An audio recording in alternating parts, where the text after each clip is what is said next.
This is Kevin Conroy, the voice of Batman. And you're listening to the DCAU Review, hosted by Cal and Liam, streaming at DCAUreview.com and on your favorite podcast app. Welcome, everyone, to episode 176 of the DCAU Review. I am Liam, and with me, as he always is Cal. Cal, we are smack dab in the middle of our Elseworlds Villains Month. Earlier this month, we looked at villains like Star Sapphire. Last week, we had a very exciting review that featured quite a few Batman rogues. This week, we have a alternate animated take on the somewhat still topical, the movie's not that old, Suicide Squad, an alternate DC animated Suicide Squad to talk about in our Elseworlds Villains Month this week. Yeah, we sure do. They are some sort of Suicide Squad now, aren't they? Figured we could get that joke out of the way within the first 30 seconds. That way, we can move on with our lives. But yeah, we are continuing, as you mentioned. We're taking a look at these alternate versions of various different villains throughout the DC animated multiverse. It's been a while since we have covered a full-length movie, and obviously more recently DC has been focused on the direct-to-video market, or it's interesting that it's still called direct-to-video when videotapes have been obsolete for 15 years now at least, but maybe more than that. But yes, the direct-to-video market, or the direct-to Blu-ray market that DC so loves, and so we figured, hey, let's take a look at some of these villains. And hey, also we're a little bit limited when it comes to what DC decides to put in animation form. So we didn't have a lot of options when it came to villain-focused movies here. So we wanted to stay out of that DC animated movie universe because we haven't done a whole bunch of those just yet, and they're all kind of linked together and things are directly referenced. So hey, this one kind of stands alone, and actually I seem to remember this being a pretty lauded and heralded movie when it initially came out, because it was sort of the first risky PG-13 headed towards rated R version of a Batman animated movie. So we of course are talking about Batman Assault on Arkham, which heavily features the Suicide Squad, mostly a Deadshot and Harley Quinn story. We also get a little bit of the Black Spider, King Shark, Killer Frost, Captain Boomerang, even a KG Beast appearance as well, amongst a myriad of Batman rogues, seeing as how they are assaulting Arkham Asylum. So looking forward to discussing this video with you today, Liam. And but before we do, I'm sure you have the IMDb synopsis ready to go for this movie that was originally released. Has 3 different release dates. The original release date just at San Diego Comic-Con was back on July the 25th, 2014. And then it was released on digital July 29th, 2014. And then physical copies, the direct-to-video, or Blu-ray in this case, or DVD, was released on August the 12th, 2014, means we just passed the 7-year anniversary of this very movie, Liam.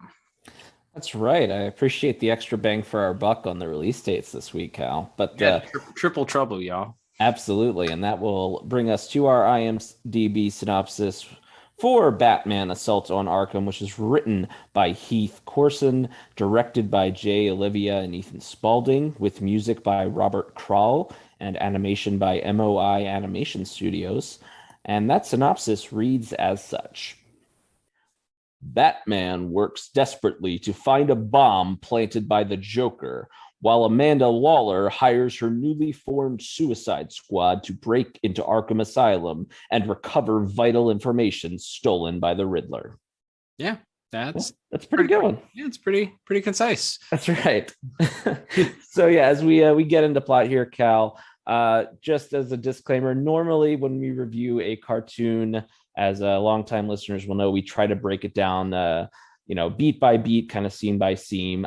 That's pretty easy and not all that time consuming to do when it's a 22-minute cartoon. We're not going to do that here with a 70 plus minute movie. We're going to So but we will still, of course, hit the big beats of the story, which is we cold open with Batman intervening as Waller's SWAT team is about to seemingly murder the Riddler, and he's there to interrogate the Riddler. We don't know quite what for yet. What do you want, Nigma? I'm in charge, so I'll ask the questions. Try to keep up, won't you? Riddle me this. What belongs to you, but others use it more than you do? Your name. Huh? You've heard that one. No, I have Google, like the rest of the world. Why do you talk to me like this, Waller? Simple. I needed to keep you babbling long enough to pinpoint your position. My what?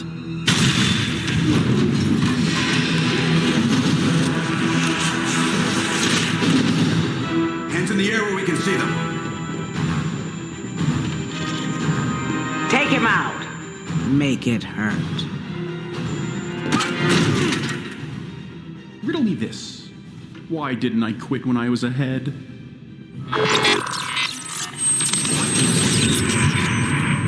What is it? Report!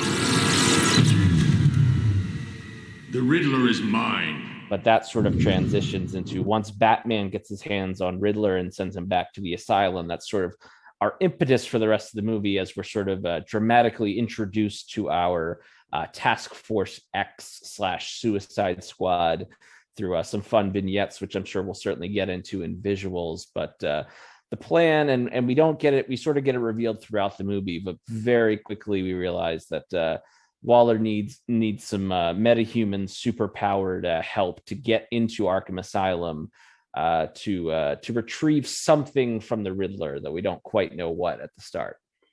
Yeah, so we are introduced, as you mentioned, to those participants who are as follows: KG Beast. We also are introduced to Killer Frost. We also are introduced to Captain Boomerang, as well as Deadshot, the Black Spider, and King Shark, or, you know, everybody's favorite Suicide Squad members, some of which obviously, and Harley Quinn, if I didn't mention her, of course, how could we forget? So a roster that many of the Suicide Squad fans are likely familiar with. Deadshot and Harley Quinn are fairly standard operatives of that group, and then Captain Boomerang has also obviously made his appearances in both live action films as well. Black Spider is one that we really haven't seen in DC animation before, and maybe is shied away from at times because of his close resemblance to another spider suited metahuman, perhaps. But they do their best in this film to make him look nothing like a wall crawling superhero from New York City. So that makes sense. He, like Anansi, is not that kind of spider. This is correct. This is true. King Shark also in this as well, who modern Suicide Squad fans, or maybe fans of the most recent movie that were introduced him as a fan favorite, voiced by, of course, Sylvester Stallone in the live action film. So lots of people, I believe, that was likely their favorite part of that very, very long, strange movie. And and then, of course, we mentioned Harley Quinn and Killer Frost. And Killer Frost and King Shark sort of have a budding romance that we follow throughout. Lots of romance actually taking place during this movie between members of the Suicide Squad. But yeah, so we quickly are sort of standard beat by beat. If you're familiar with an introduction to the Suicide Squad, Amanda Waller introduces herself as the head of the task force and promptly informs each and every member that they are there and they are, like it or not, going to be a part of her Suicide Squad. They have a mission that they're going to do, and this it's revealed they are going to break into Arkham Asylum. Of course, just like every Suicide Squad movie needs to remind the watchers, and I will state this before we get too deep into this. This movie obviously preceded any live action Suicide Squad movies. So if this feels derivative of the live action films, know that there were beats that this movie took from the original comics and the introduction of this Task Force X. Those things have been sort of carried through and are the main things that sort of make this Suicide Squad what they are.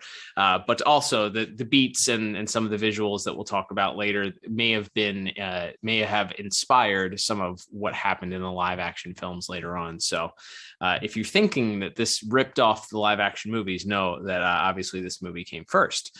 So as goes the tale, not only are these criminals going to be a part of this and receive time off sentences as long as they cooperate. If they should fail to cooperate, each of them has a bomb planted in their neck. And Liam, we have to always have the one guy that just doesn't believe that there's a bomb in their necks, and we get a very dramatic scene where they get their head blown off. And in this movie, it turns out to be none other than KG Beast, of course, who, as you mentioned before we went on the air, could have probably deduced that this was going to be the gentleman that was going to suffer this fate, seeing as how he was not included in any box art. What's in my neck? A tracker? Yes, and a powerful nanotech explosive. Run away, get yourself captured, disobey an order. Hell, give me a right answer too slowly, and I'll blow your head clean off. You lie. You would not take all of this trouble just to kill us.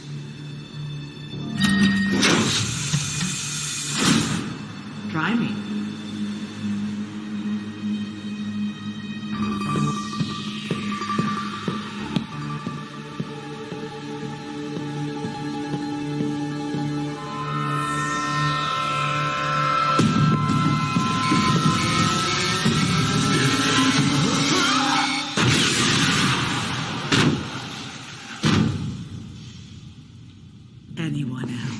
Yeah, that's usually the key, much like the Slipknot in the live action film, or most of the characters that are killed in the James Gunn 2021 Suicide Squad film. Yes, you always have to establish what the stakes are, and the bombs in the necks. I will say, I think that is a kind of a creative thing that, and we'll come to sort of find out later in the story how integral to this and how it ties in with all of this. But yeah, so we have these sort of coinciding plots. Waller mentions as she's prepping them to go in, Deadshot, like any of the other villains, are not keen to go head to head with Batman. Hard to say exactly. We didn't really even mention this that much, but this is set in the Arkham Asylum video game universe. Yes. It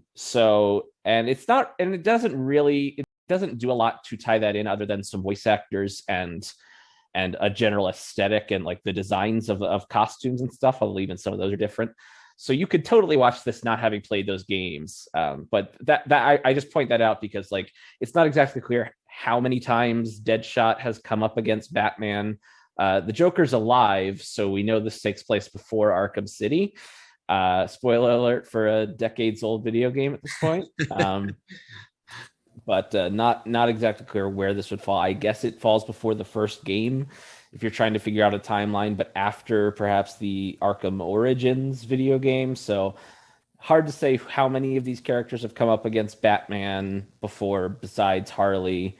But obviously Deadshot sort of talks about him and isn't keen to go head to head with him. And Waller mentions that he's sort of busy on another case, and that's sort of, other than a couple little vignettes of Batman sort of crossing paths with our main cast of villains. This, even though his name's on the marquee, as it were, this really isn't a Batman movie at all. Like it's as you mentioned, Cal, it's very much more focused on Deadshot and Harley Quinn and the rest of the squad as they are sort of dramatically parachuted into Gotham. And there's some more sort of, I don't know if you would call it team bonding, but they, after meeting up with Penguin, who agrees to smuggle them into Arkham Asylum, there's some fraternizing between. I'll just say this right now: this is the horniest thing we've ever reviewed. Yeah, I'm just gonna say that now.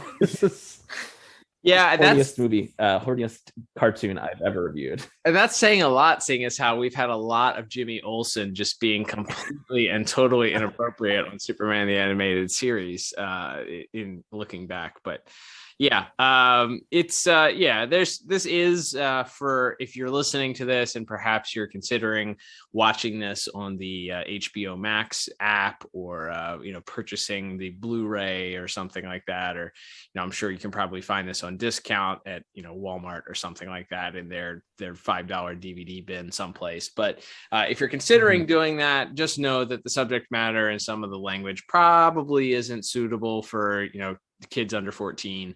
There are scenes of there's no graphic nudity or anything like that, but there is certainly what I guess what censors would describe as implied nudity and certainly implied sexual scenes involving members of the Suicide Squad. So Harley and Deadshot hook up, I guess is a way of putting it, and that actually kind of sets the table for a storyline that branches off down the road, as they say. But as they're sort of preparing for this, they decide they're going to launch this very intricate plot on how they're going to get into Arkham undetected. Yeah, and as you mentioned, that's sort of where the plot starts to come together. There is the Joker is sort of taunting Harley, and Harley sort of flaunting that she has a new man, and Joker sort of recognizes him as Deadshot, and Harley pulls Deadshot's gun out of his holster, and that's not a euphemism, and sort of takes some shots at the Joker, and including one that she lets ricochet inside his bulletproof cell. It's sort of this standoff here where Joker and Harley, as they often are in more recent comics and other media portrayals, sort of on a break, as it were.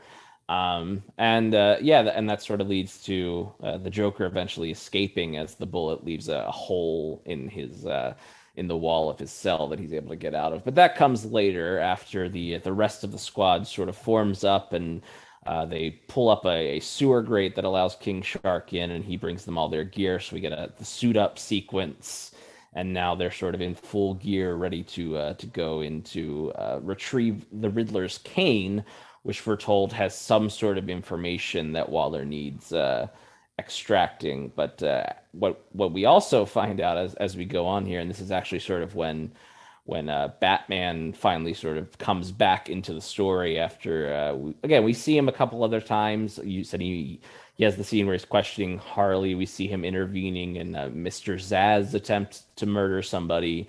And then as he's sort of discussing things with Alfred, he looks at some security footage at Arkham and notices that the security footage does not line up. As I actually thought this was a pretty clever Batman thing, which is that he notices that the security staff is the Thursday staff, not the Friday staff.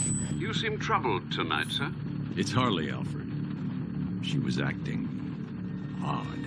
Odder than usual, you mean? Like she was happy to get caught. Maybe she missed her pudding.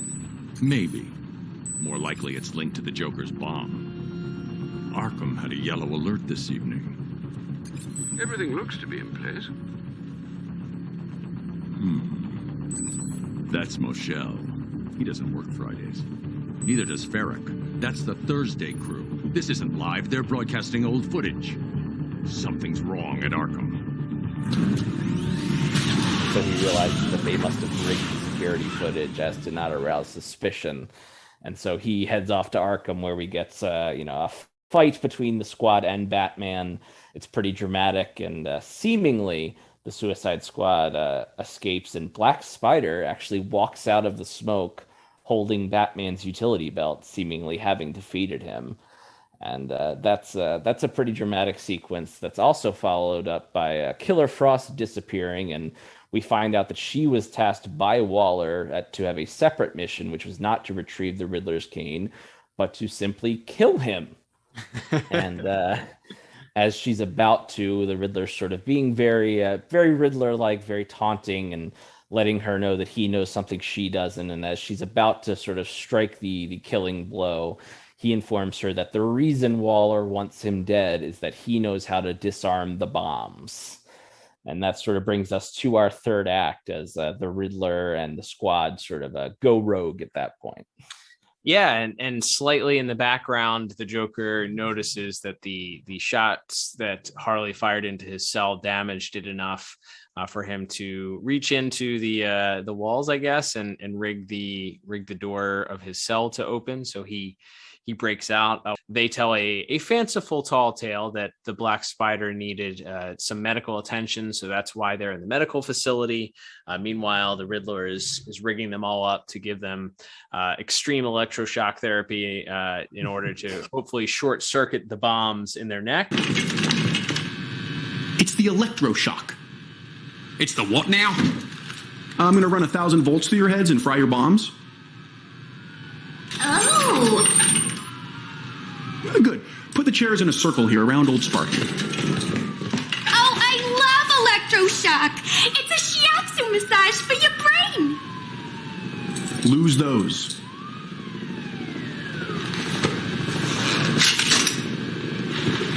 I'll keep a lookout. As Waller is calling them and demanding an update and sort of coming to terms and recognizing that something is amiss, he sets off the electroshock therapy and frying the bombs in everyone except King Shark's neck. And as I mentioned, there had been this budding romance between King Shark and Killer Frost, and there's this very touching moment where Killer Frost has to watch King Shark's head blow up as Waller goes to detonate the bombs, and perhaps because his skin is too thick, or that the Riddler is there sort of speculating as to why it didn't quite work for King Shark, but King Shark's head explodes, sending his metal jaw flying across the room. And at this point, we are down to just a few members of the Squad. And interestingly enough, the only member of the Squad that wasn't hooked up to one of these chairs happened to be the Black Spider. And the rest of the Squad kind of look around and start trying to figure out, well, why didn't Black Spider's bomb go off in this moment? That's insane. And just across Arkham, the Joker had run into Batman at that point, snuck up behind him, and thought that he had placed a handgun to his head and blown his head off.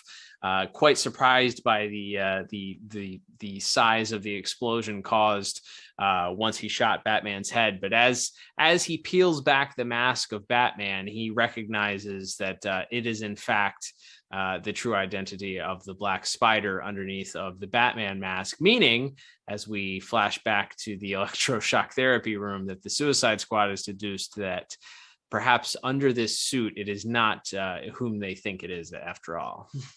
Boy, why does head explode? Because the bomb in his neck didn't defuse, you asshole. So what's his excuse?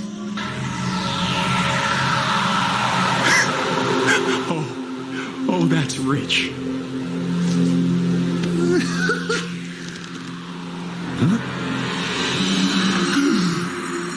Denzel! What have they done to you?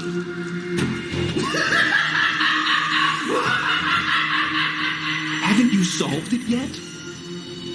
The Black Spider is Batman! That's right. We get the dramatic reveal, another classic like Batman, and I think a good like secret agent. This obviously has something of like an Ocean's 11 or James Bond or Jason Bourne type movie feel to it, and there's the double agent revealed here, and the double crosses begin here, and then that's a pretty fun sequence as Batman reveals that he's been in the Black Spider suit, and from there we're kind of off to the races for our finale as the Squad is sort of ready to break things off when the Joker comes back into play, and of course Harley runs back to him, having said that she really only joined with the Squad and did everything so that she could free him. And that leads to a pretty fun moment, as first Joker and Harley seem like they're just going to walk away and let the squad go. But then Joker can't quite deal with the fact that as another version of this character said, someone else was rubbing another man's rhubarb, you know? Yeah, I think he says he's upset at Deadshot for touching his stuff, is what he says in this in this one. So yeah, he's not quite happy with the fact that he knows that Harley and him had a fling, so he's gonna take him out at that point. So begins the sort of culmination, the final scene here, as they begin a short fight, and in that moment, Batman is able to sort of deduce that the Joker has placed his dirty bomb that in fact does exist inside Harley's mallet, and that he's activated it at this point. Once Batman figures that out, the Joker, in order to buy himself some time, releases several inmates of Arkham, including Scarecrow, Poison Ivy, Bane, and Two-Face out into Arkham, and so they began taking things over and killing guards, and there's an inmate riot, and lots of excitement happening in order to distract. And the SCU, the Gotham SCU Special Crimes Unit, has shown up, and they are on the scene there and doing their best to hold things down. So it begins a fight, and in that fight, we actually get the death of Killer Frost, as she is seemingly killed in her interaction with Bane as she attempts to escape. Captain Boomerang attempts to board a helicopter, but is incapacitated by Deadshot. And as Deadshot leaves, fleeing in the helicopter, Batman uses his sonar to detect that there's not one, but 3 heartbeats in that helicopter, and deducing that perhaps Deadshot himself is unwittingly carrying away the Joker and Harley Quinn. So he quickly hops in the Bat-Wing and jets off in hot pursuit. At that point, we do get a shot inside of the helicopter, where the Joker himself reveals to be inside of the helicopter and quite ready to take his final revenge on Deadshot. They begin a fisticuffs and sending the helicopter swirling and sprawling. Harley, who has no idea what she's doing, attempting to fly a helicopter, clearly has not gone to helicopter flying school just yet, is doing her best to maintain altitude while also being completely unnerved that the Bat-Wing is in hot pursuit. So there's a short air battle that ensues. Shortly thereafter, the helicopter crashes, sending Harley and Batman one direction, and Deadshot and the Joker in another direction. And that kind of is what leads to our very final fight here. Very dramatic breakdown, as Harley claims that while the Joker may continually upset her and make her angry, that Batman is the one that continually hurts her, and she's going to make him pay. And the Joker decides that this is his one shot to get even with Deadshot and put an end to him for good. And we have these two simultaneous battles going on between our hero and anti-hero and their adversaries. Batman very quickly seemingly does away with Harley, is able to get control of the mallet, and wouldn't you know it, the Joker was nice enough to put some very clear directions on how to disarm the bomb in the mallet. And Deadshot, after a brief violent battle with the Joker, which includes a lot of stabbing, a lot of blood, is able to kick the Joker into the helicopter that had crashed on the very edge of this building. And as the Joker lands, the helicopter begins to tip and teeter and lean and fall. And as he's about to get up, Deadshot hurls the Joker's 2 knives at him, trapping him. And the helicopter teeters off the edge. falling to an apparent death for the Joker, which, again, if you've played any of the Arkham games, surprise, surprise, he's not dead because he's in the video game that comes after this. So they do make a passing mention at the end that no body was found. But how he escaped that one, I don't know, because it's a pretty cut and dry helicopter crash, giant explosion. But that leads, I guess, to our final scene and ultimately one that we are somewhat familiar with, and that is that Amanda Waller, basking in all of her glory, sitting in an office, has an interaction one-on-one with the Caped Crusader himself. Yeah, that's a scene that could have been right out of the second season of Justice League Unlimited, as Batman is very very upset that Waller would send her squad to attack Arkham, and how she sort of almost mucked things up and could have resulted in the Joker's bomb going off, and Batman doesn't want her in the city, and take it down, or they're call it off, or I'll call it off for you. That sort of bravado from Batman, and Amanda Waller being very dismissive, pointing out that, well, we're the U.S. government. People wouldn't believe the criminals, and they wouldn't believe you. so she feels pretty invincible. But right at that moment, she turns away as Batman, of course, pulls the disappearing act, and as she sits in front of her window, ready to seemingly enjoy a nice drink, a little red dot appears on her forehead, and we zoom out to see Deadshot holding a sniper rifle, and he says the word bang, and then we fade to black, as it were, and that's a pretty definitive ending for this universe's version of Amanda Waller, it would seem. But we can start getting into our plot scores here, Cal. Overall, I think this is a good bit of fun. It's like I said, it is steeped in that Arkham world, and there are a few things that I feel like were tacked on there just to remind people. Like, there's a point where Batman uses detective vision to see if Harley's lying, and there's a part where, as you mentioned, the Joker frees all the inmates from Arkham and appears on the TV to taunt Batman, which is sort of straight out of the first game. And it's one of those things where, like, you're surprised that when he does it again in the video game, he's like, oh yeah, this is just like that other time Joker escaped and let all the inmates free.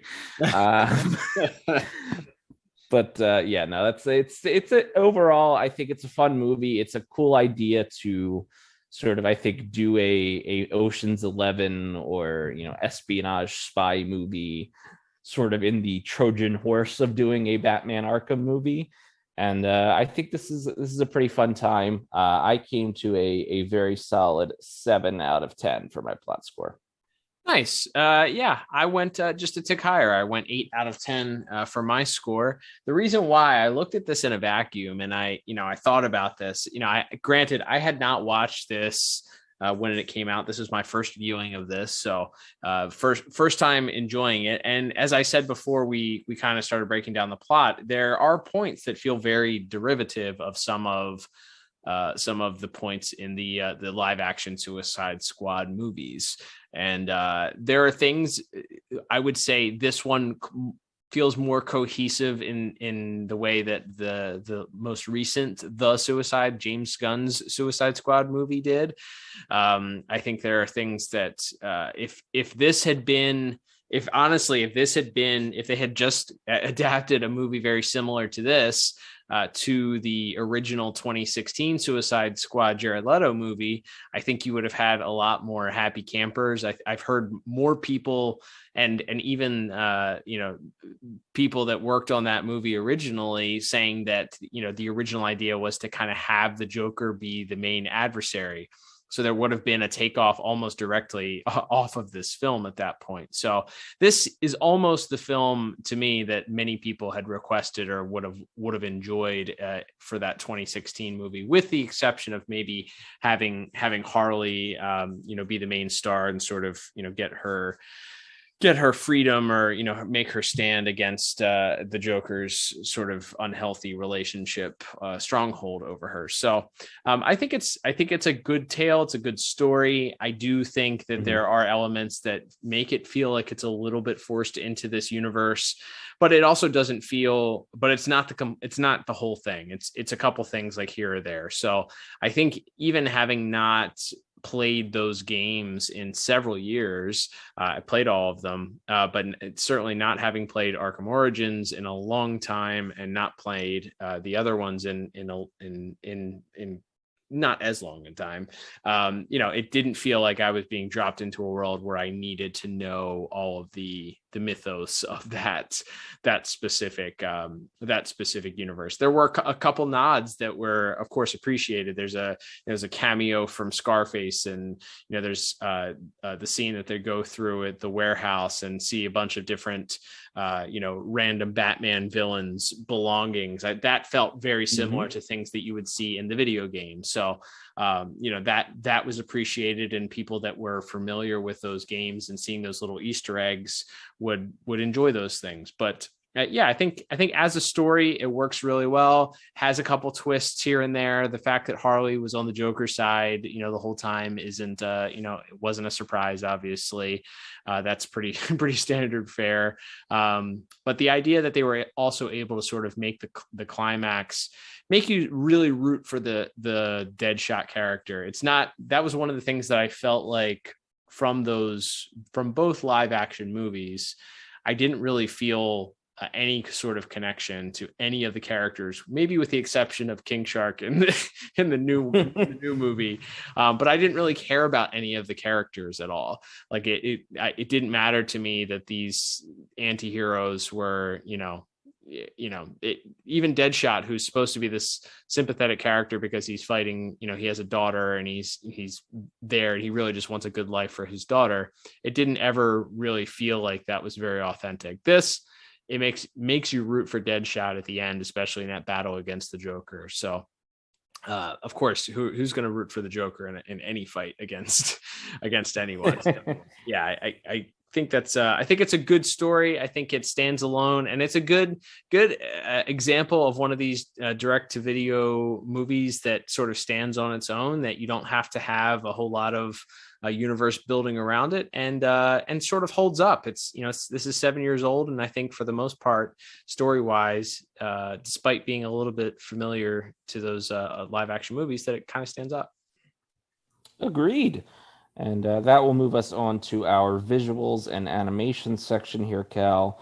So as we mentioned, a lot of the aesthetic as far as the vehicle, some of the Batman vehicles that we see, Batman's suit himself, the look of Arkham, when we talk about like the backgrounds and everything, it very much is straight from those Arkham video games, as you mentioned. But, this still has, I think, a unique enough visual identity, at least compared to the other DC animated movies that were coming out around this time. This is, I guess, this would have been sort of smack dab in the middle of the beginning of the Justice League war forward, the DC animated movie universe, as you talked about earlier. So this one has, I thought I was going to have the same critique I had of when we reviewed Justice League Dark not too long ago, which is that the color palette felt a little bit drab. But I don't think this one isn't quite as muted.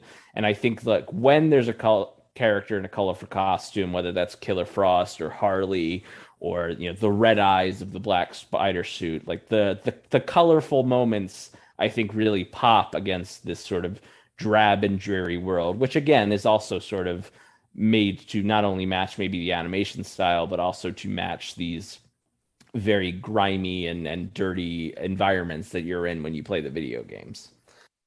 Yeah, I don't remember there being, other than, some of the scenes maybe that were intentionally made that way, like some of the Riddler scenes, which were more neon greens, and some of the scenes involving the Mad Hatter in the video game. I don't remember. Most of it is very dark and shadowy. There's not a lot of bright bursting colors from my recollection. So this does match that aesthetic pretty well. I think color palette wise, it is extremely muted.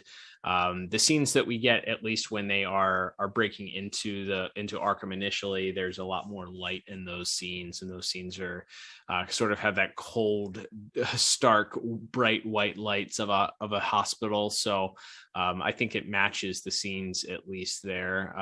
So I think color palette wise, it's fine. I've preferred some brighter colors, some more, more exciting appearance, more things to pop off the screen. I think that's always appreciated. But then also remembering that this isn't something that's geared towards a younger audience. It's not meant to attract people, attract kids with bright colors and unique visuals in that way. Mm-hmm. That also comes to mind. So that makes sense. But some of the things that I think stood out were, as you mentioned, the almost shot for shot intro of our anti-heroes at the beginning are members of this Task Force X, which looks like that it was then borrowed for the 2016 live action. And then ultimately some of that, again, borrowed in the live action 2021, The Suicide Squad movies, where you get an introduction of your character with their name and sort of a very dramatic frozen shot of them mid-action pose or something like that, doing something absurd. So that having your characters introduced that way, hey, we have a formula for this because you're introducing typically 7, 8, 9 characters, more than that in the second live action Suicide Squad, obviously. So you're introducing a lot of characters in a very little bit of time. So we have to figure out a way to do this in a way to get the information out and to you without taking up a whole lot of the runtime. So it's very effective, and they actually used that sort of multi-panel visual aid, which I know is definitely influenced in Eastern animation, where you'll get like a 3-panel sort of grid visual reactions from different characters all appearing on the same screen at the same time. There's some of that done in the final battle. There's some of that here in this initial introduction. It's used throughout the movie itself. Heavily influenced in Eastern animation, I would say this whole movie is. Both for better or for worse. I think that makes the fight scenes and some of the action, as you mentioned, right off the bat, we have a very strong fight scene between Batman and this SWAT team that Waller sends in. Very, very reminiscent of some of the fights that you end up having to do as the Batman character in the video game. I appreciated that. Very smooth, some good 360 pans that are occurring there. Some almost video game shot for shots. You get sort of the POV of a first person shooter in that scene also, as she instructs the members of the SWAT team to turn on their night vision goggles, and you literally see the gun swinging in front of you as the gunman is walking around looking for Batman in the dark. So I appreciated that. Some pretty neat homages to video gaming. I will say that it felt like at times though that the budget maybe was hampered a little bit. It felt like in at least one or two scenes, some of the background, there were static images. I was trying to figure out how to phrase this without sounding oxymoronic, but static images that were animated, if that makes sense. You have parts of a single frame of animation moving across the screen as if it were animated. So there's a scene where, as we mentioned, in that warehouse where Deadshot gets thrown into this crate and it's collapsed around him, and there's like a crate that's on him. It's very clearly like a painted background or a painted static piece of animation, but then all of a sudden, as he sort of moves up, it moves off of the screen. So it's not animated to move in 3D. It's just a static image that looks like it was placed over top of him. I noticed that a couple of different times. It's also in the final sort of Arkham riot scene. There's some of that occurs also, where there's some animation that's occurring, that stuff is moving, but it's literally just moving across the screen. It's not animated itself. So there were some seemingly budgeted, affected scenes and items there. But with that said, there's a lot crammed into this movie. I would say that also that shot from Killer Frost kissing the guy in the morgue and his whole face turning blue and then ultimately kind of freezing, and then him falling back and his head shattering was another pretty great visual. And then Killer Frost getting to walk around carrying Mr. Freeze's freeze gun. It was just absolutely not needed. It really doesn't do anything for the entire scene, essentially. But it was a pretty cool thing. It's just like, okay, well, what if Killer Frost had Mr. Freeze's freeze gun? Why the heck not? They're in this warehouse. Lots of fun in that warehouse. Yeah, I think that's something that this version of Killer Frost doesn't seem to be able to like fire freeze blasts. Her power is very touch related, as you mentioned, the way she kills the coroner earlier in the movie. We see her like she can touch something and it freezes the bars of the cell. I don't think we ever see her like fire an ice blast out of her hands. So I guess it was a way to have her do some like projectile ice firing. Nice. Because they decided to kind of, which I appreciate, because that does differentiate her a little bit from the other, half a dozen ice themed villains that exist in the DC universe. For sure. To have her powers be more sort of touch related. I think that's kind of a clever thing. So yeah, having that moment where she picks up Mr. Freeze's gun and it doesn't seem to be working at first, but then she sort of puts the icy touch to it, and that powers the gun up, and you see the gun light up in this blue light and then fire and accidentally kind of catch King Shark in the melee there. That's a really fun sequence, and again feels like something that could be pulled out of the game, as Batman sort of ducking in and out and just kind of taking the thugs on one by one, and then the deaths that we get. This is again, as you mentioned, a pretty violent the King Shark death, probably more so than any other, as he is getting the electroshock therapy with the rest of the squad, but they mentioned that perhaps his skin is too thick to have fried the bomb correctly, and so we see the head slowly but surely begin to sort of engorge and sort of blow up, and in the sense of like a balloon, and then literally blow up in that his head explodes, and as you mentioned, his bottom jaw goes flying and nearly takes Deadshot's head off with it. So that's a pretty gruesome death. And then I think that final fight scene after the helicopter crashes with it's sort of paired off, where Batman's fighting Harley and trying to get this bomb that he realizes must be in the hammer, and then that's almost sort of the backdrop to this very, very violent Deadshot story. And I like the way this Joker fights, because there's always that thing where when it gets down to just him and Batman one-on-one, often it's a pummeling at that point.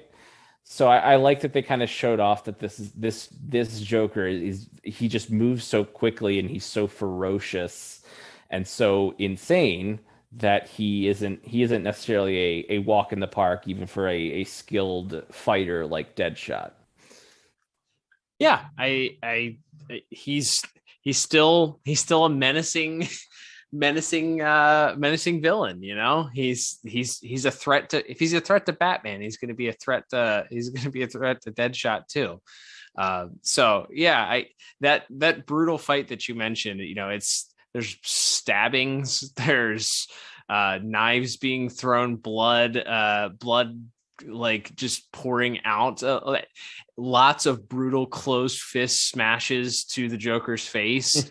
The only issue that I thought, something that I thought that it was weird. I thought the amount of damage that the Joker took to his face, and it didn't like, you didn't see swelling. There was not a lot of redness. There was not blood that came out of the Joker. He takes a lot of closed fists to that nose area, and he just kind of looks no worse for wear afterwards. So I guess that's one small critique I would pass along there. But yeah, I guess looking at this as a one-off, looking at it sort of related to the series, the video game series, it does very, very much visually appear to fit into that series. Characters look pretty faithful to those, at least the Arkham Origins versions of these characters. Which I know there's debate as to whether or not that actually fits into the Arkham canon based on lots of other fun stuff that you can Google and find out. But, these characters seem to fit into that universe pretty well. But also, there's lots of fun to pass around. You get Amanda Waller. She is a hulking mass of a woman in this animated movie as well. Clearly appears to have a almost like a Kingpin type physique, where she would be not only she might be a person of larger carriage, but one that is certainly a formidable foe in a hand-to-hand combat type situation. So yeah, there's lots of fun to have here. I will say though, some of the animation at times does feel a little stiff. Outside of the fight scenes, I would say there is some stuff that when characters are standing there, it looks like they may have taken just the model sheet and placed it and sort of animated the face at times. There's definitely some replicated models. There's a scene where Deadshot is attempting to. They have to take down these guards in these Arkham watchtowers on their way to get to the armory, I believe. And as he uses his sonar to scan them, his sonar takes a picture of each of one of them, and it's literally just the same person 4 different times, flipped and reversed on the screen. And I was like, oh, that's a little lazy. Like, are these quadruplets all working at Arkham Asylum? Like, that's a little lazy. But yeah, so this also is not my favorite style of animation.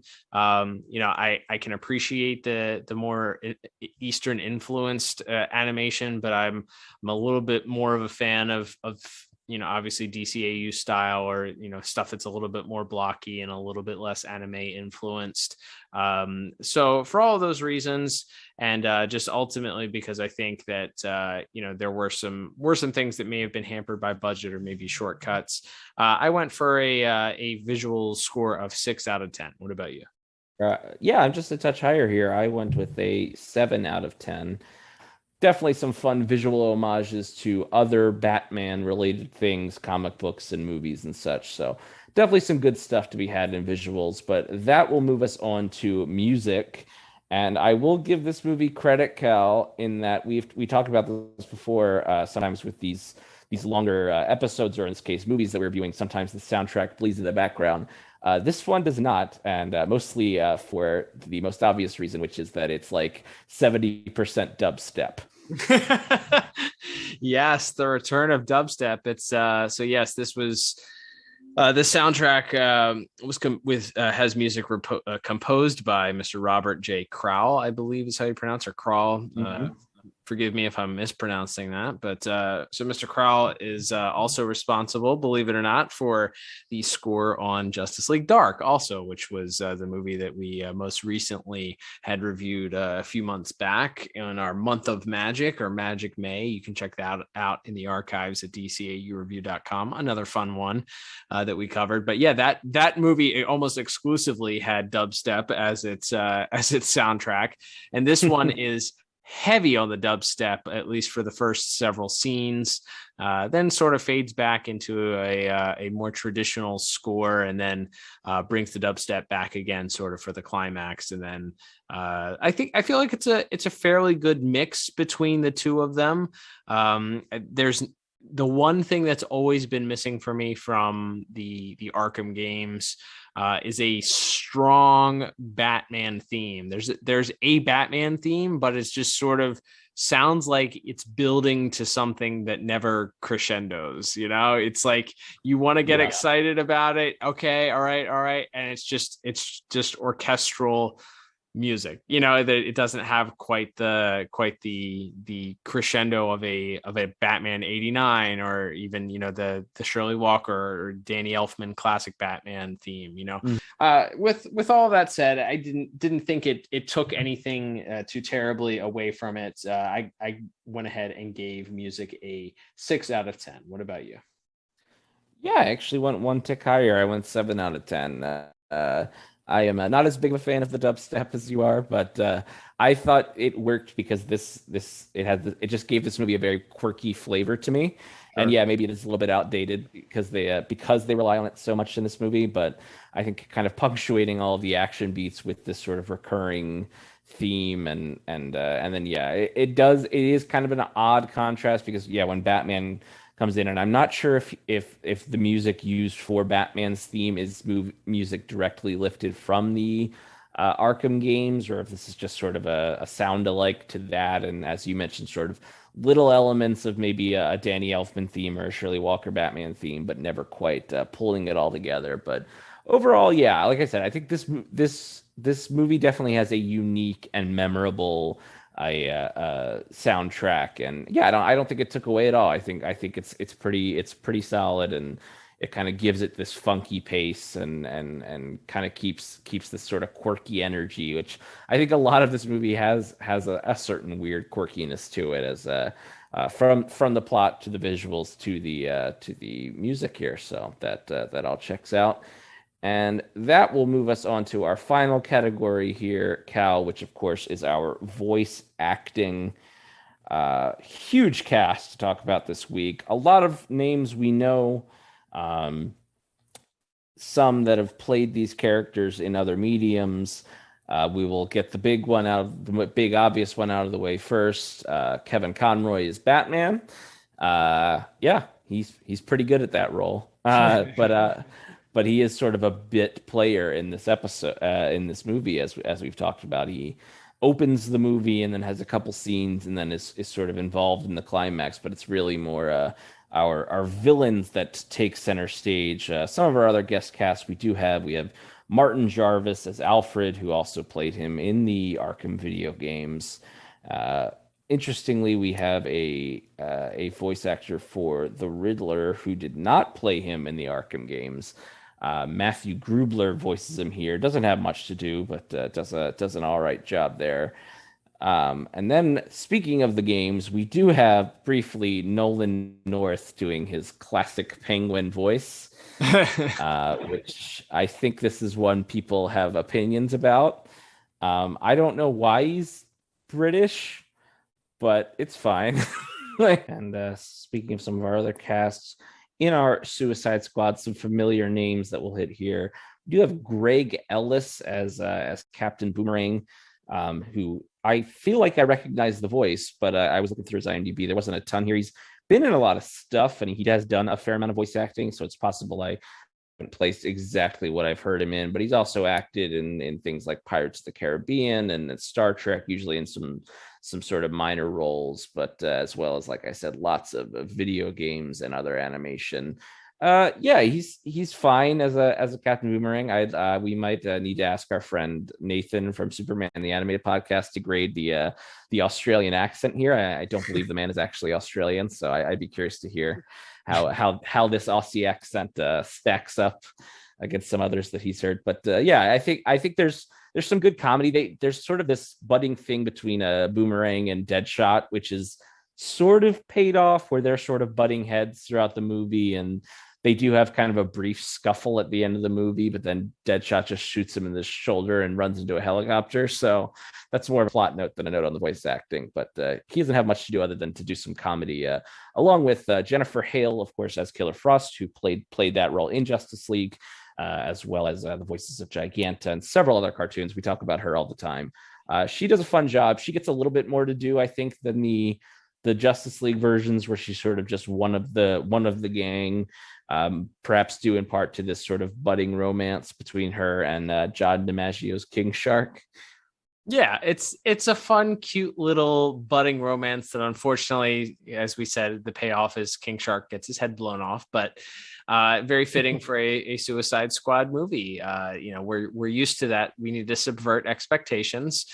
There will be no romance because if there is, you will end up dying. That is for sure.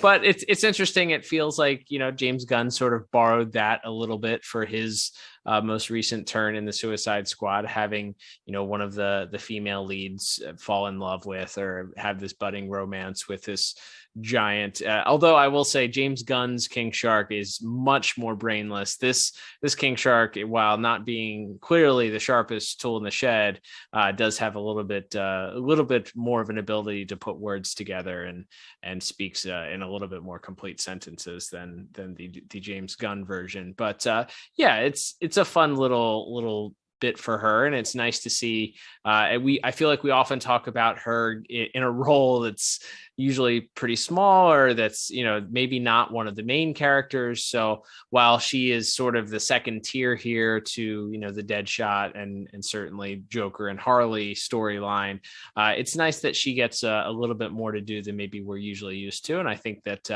the reason why we continue to talk about Ms. Hale so often is because she gets cast so often, because she's extremely talented and she's able to pull off some of these performances.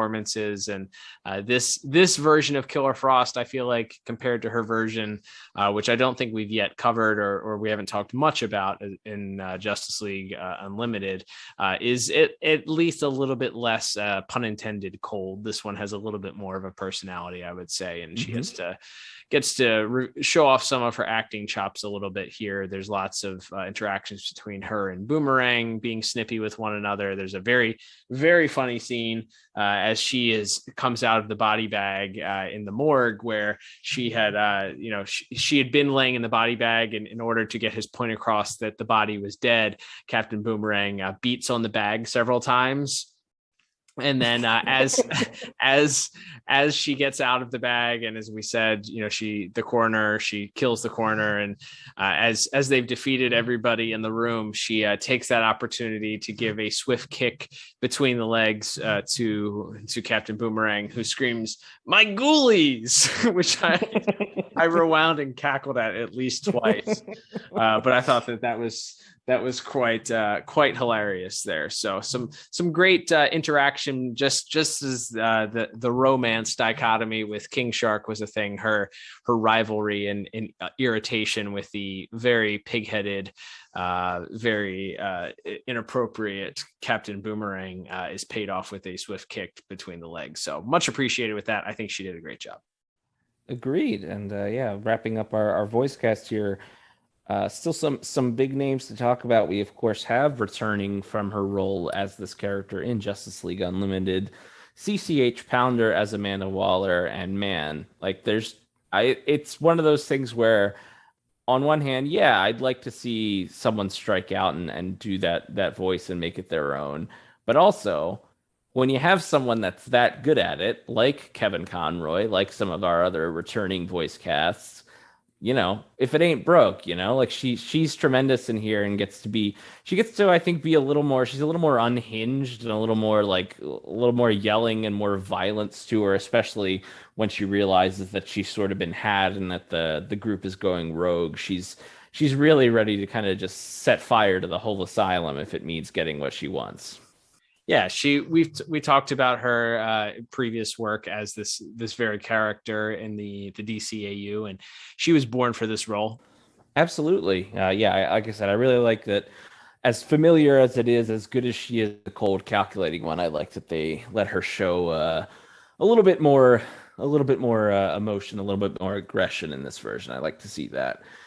And that brings us to our main two stars of the piece. Actually, we have one more that he's not that important to the plot, especially because he's killed pretty unceremoniously, that being the Black Spider. But he's voiced by Giancarlo Esposito, who folks would know as Probably the top bad guy on Breaking Bad, Gus Fring, as well as the villain of the end of the first and entire second season of The Mandalorian. He just happens to play the Black Spider, and it's one of those things where I wouldn't have necessarily picked that voice out right away. But then once I read it was him and I listened to him, especially I think in that scene where he's disguised as the Arkham staff and his security badge isn't working and he's getting so frustrated, I was like, oh yeah, that is him. That is Moff Gideon. Yeah, it's funny. When I first heard him speak in that initial scene with Amanda Waller, where they're sort of introducing the characters, I said, man, that voice sounds familiar. And I was trying to like repeat lines to myself. I was like, where have I heard that voice? And I hear it and I said, holy cow, that's Moff Gideon. That's Giancarlo Esposito. It has to be. He does sort of deliver everything in a very sort of, it's not monotone. It's just a very understated way of delivering things, but he is able to sort of give a bit of menace to the way that he talks. So when he's threatening the security guard, as you mentioned, as he's trying to break into Arkham as one of the kitchen staff, him talking to the security guard, sort of threatening him and getting irritated with the fact that Deadshot isn't able to get the information systems hacked quick enough, calling them amateurs. It gives also a bit of intelligence to that character. Also, it didn't just seem like he was another thug. There was another dimension to it because clearly Mr. Esposito is a brilliant person, and it comes across as a more theatrical actor in the way that he delivers his lines. And so, it was a fun little ear cameo there if you didn't pick it up initially, and then to sort of hear him throughout the movie itself, a pleasant surprise and one that I was welcomed for sure. Finishing up the voice cast here, we have our two main leads here. We have Hynden Walsh as Harley Quinn. Actually, three more. Hynden Walsh as Harley Quinn, who voiced this character previously on The Batman and some other animated projects, and of course is the voice of Starfire on Teen Titans Go, and other stuff as well. I will say I don't know. I genuinely don't know what the average opinion is on post Arlene Sorkin Harley voices. But I'm gonna say I like Miss Walsh's take a little bit more than Tara Strong's personally. Yeah, I thought she did a fine job. I think it's perfectly fine. Nobody is Arlene Sorkin. I would agree with you in that I favor this version of it over Miss Strong's version. Agreed. And that brings us to our last two villains of the piece. We have Neil Mcdonough as Deadshot, who folks would know playing Damien Dark on some of the various Arrowverse shows. Was also in the first Captain America movie. Been in a lot of stuff, a lot of movies, usually playing the bad guy. We, of course, love him the most for his appearance in Angels in the Outfield. But his version of Deadshot, he is pretty much the straight man, sort of just reacting to all of this lunacy with the King Sharks and Boomerangs and Harleys all around him. But he does get some very fun moments, especially in the second half of the movie when he's sort of directly interacting with the Joker as the Joker's sort of threatening him and then that sort of final interaction. He gets some good moments to shine despite playing this sort of no nonsense, sort of more even keeled character. Yeah, he's not I wouldn't say he's a particularly gifted actor in showing a lot of emotion. He's just sort of a slimy, his role of Damien Dark in the Arrowverse, is just that of a slimy guy that you want to see get punched in the face pretty much. Yeah, he has that sort of dry humor to him. I think that's maybe expanded more in the more comedic shows that he appears in later in the Legends stuff that he shows up in later. That he certainly has like a comedic quality to him, but I think there's a certain just like directness and simplicity to his line delivery a lot of the time. Yeah, and so I think at times that comes off as just being dry, or like it's reading, he's reading the lines and not really delivering with a lot of emotion, which it could be seen as a detriment. But I think he's okay. I think when he has to, he shows enough emotion to come out and do a decent job. That's right, and that leads us to our final voice actor that we're going to be talking about here, and that is the voice of the Joker. Now, again, folks, if you're familiar with the Arkham games, you know Kevin Conroy plays Batman, and that Mark Hamill had returned to voice Joker at least in the main games.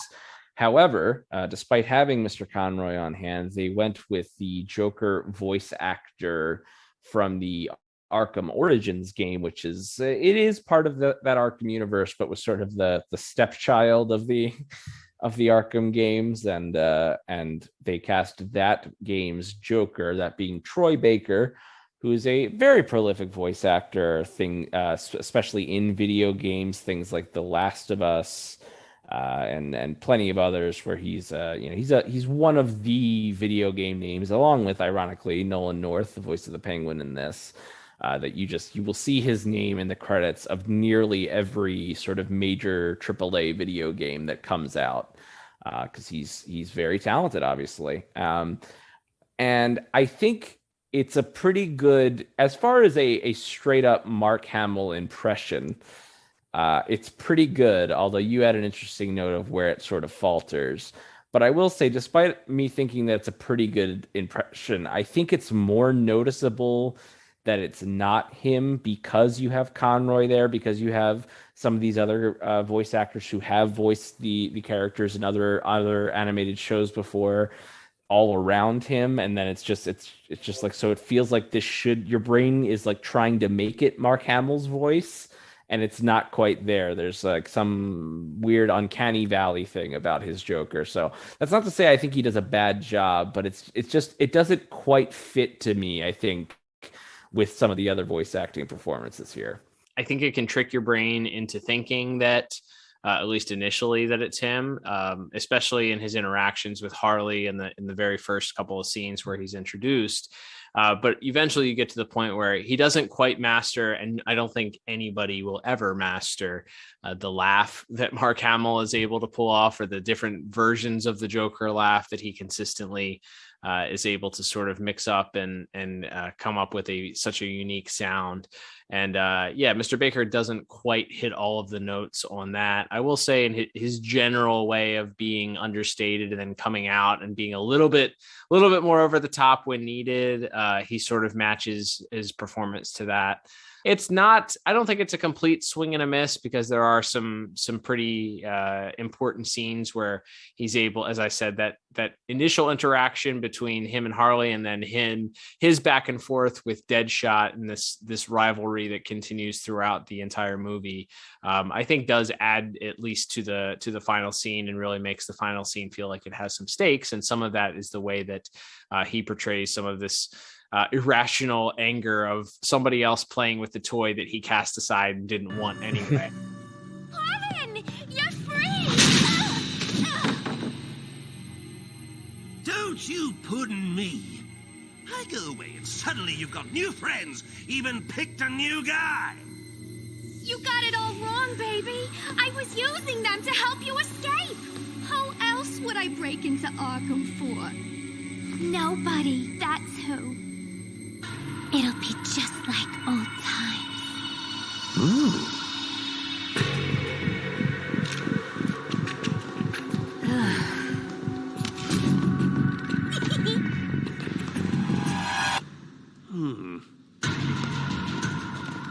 You, new guy.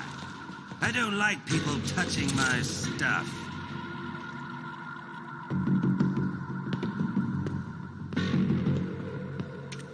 Go ahead. You're out of bullets. I am not! You are. You're gonna pull the trigger, and when nothing happens, I'm gonna punch you in the throat and bash your brains out. 3, 2, 1. Hold on, stop counting for a second. I know there are bullets. See?